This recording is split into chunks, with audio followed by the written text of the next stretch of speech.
You're watching Around the World, our top global stories. First up, in a fraud case against him, former American President Donald Trump pleaded the Fifth Amendment of the American Constitution, or the constitutional right against self-incrimination. He did that repeatedly for around 400 times.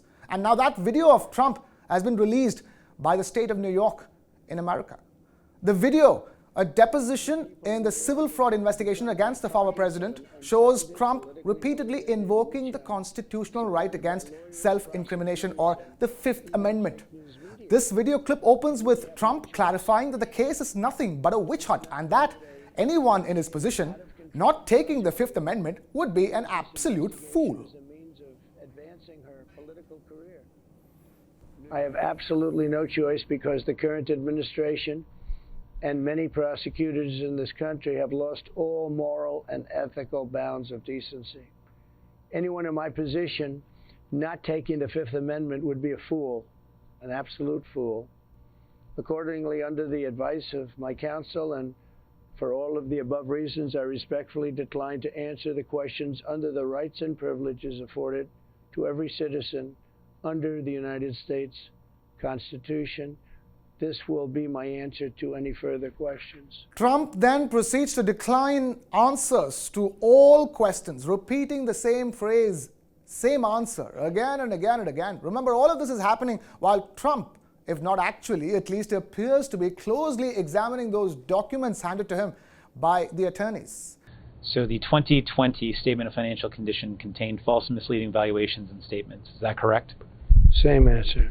You knew at the time it was finalized that the 2020 Statement of Financial Condition contained false and misleading statements. Is that correct? Same answer. If you could take a look at the second page of this document. Is that your signature on page 2?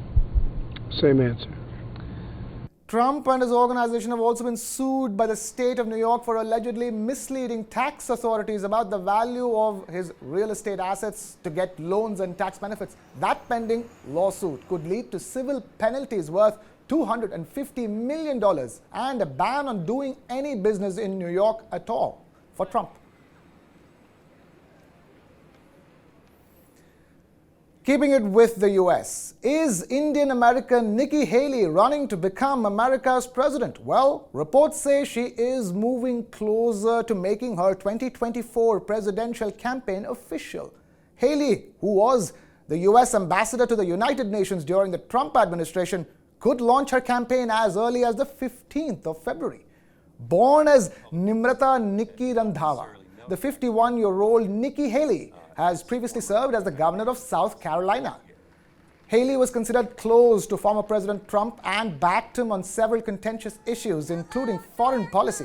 Interestingly, Haley had previously stated on record that she would not run for the White House in 2024 if Trump was also in the race. But she recently told a TV news channel in America that a lot has changed, an apparent reference to the changed political and economic scenarios in the US.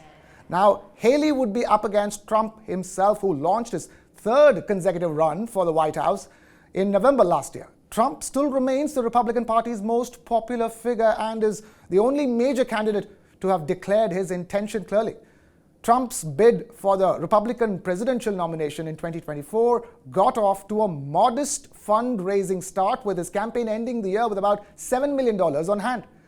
With another potential fight from the incumbent Florida Governor Ron DeSantis, who incidentally has the backings of several prominent Republican donors, especially those who backed away from supporting Trump. Exactly how difficult will the run be for Nikki Haley is anybody's guess at this point in time. Moving on. It's been 2 years since Myanmar's army staged a coup and took power.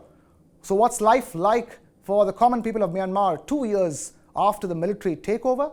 Well, the United Nations says that they are, quote-unquote, under assault.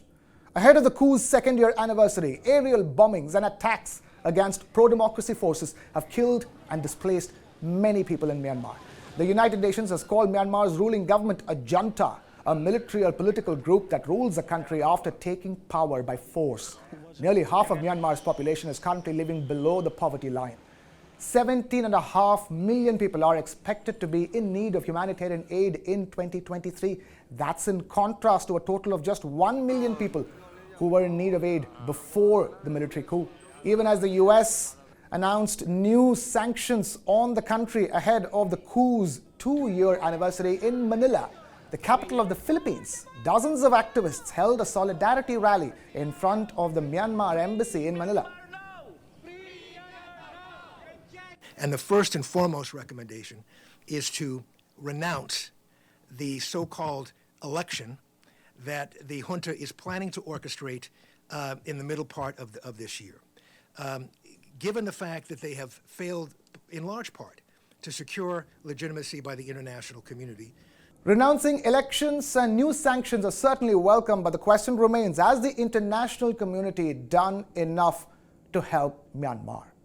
Shifting focus away from Myanmar to Pope Francis, who has refocused the world's attention on the forgotten plight of African nations. On his visit to the Democratic Republic of Congo, the Pope sternly demanded that foreign powers take their hands off Africa.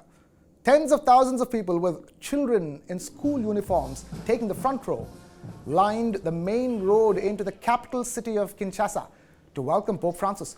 The Pope plunged headfirst into his agenda, denouncing the centuries-long exploitation of Africa by colonial powers. Speaking before a crowd of government officials in the garden of the National Palace, he spoke of the vast mineral resources of Congo and the foreigners who are eager to exploit them. "Stop choking Africa," said the Pope, to great applause from the crowd. Hands off the Democratic Republic of the Congo. Hands off Africa. Stop choking Africa. It is not a mine to be stripped or a terrain to be plundered. May Africa be the protagonist of its own destiny. Pope Francis is the first pope to visit Africa in nearly 4 decades, and he said that the poison of greed has smeared Africa's diamonds with blood.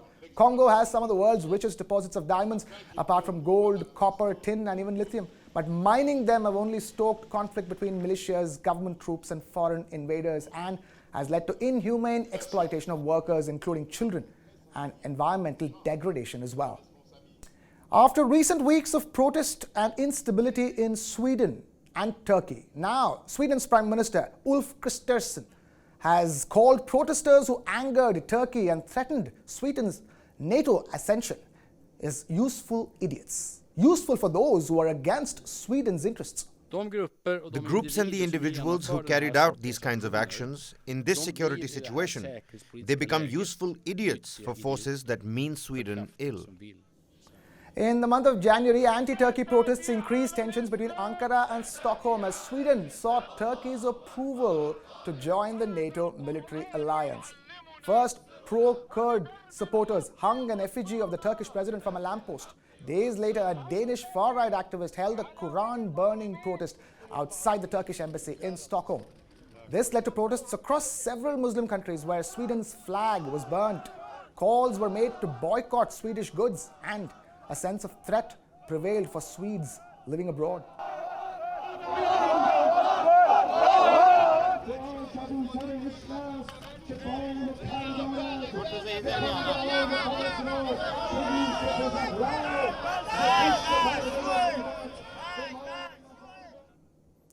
And finally, we take you all the way to Scotland for Europe's largest fire festival, a Viking festival. The festival is called Helly, and it dates back more than 140 years. And for the first time ever this year, women and girls have been allowed to participate.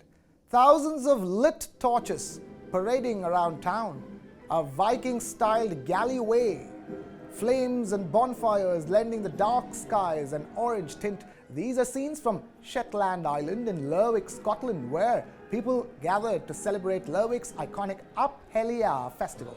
The Helly festival is a yearly celebration that marks the rich and vibrant Viking heritage of the region. Members of the procession must be residents of the town for at least 5 years to participate. The night culminates with galley burning, a community bonfire.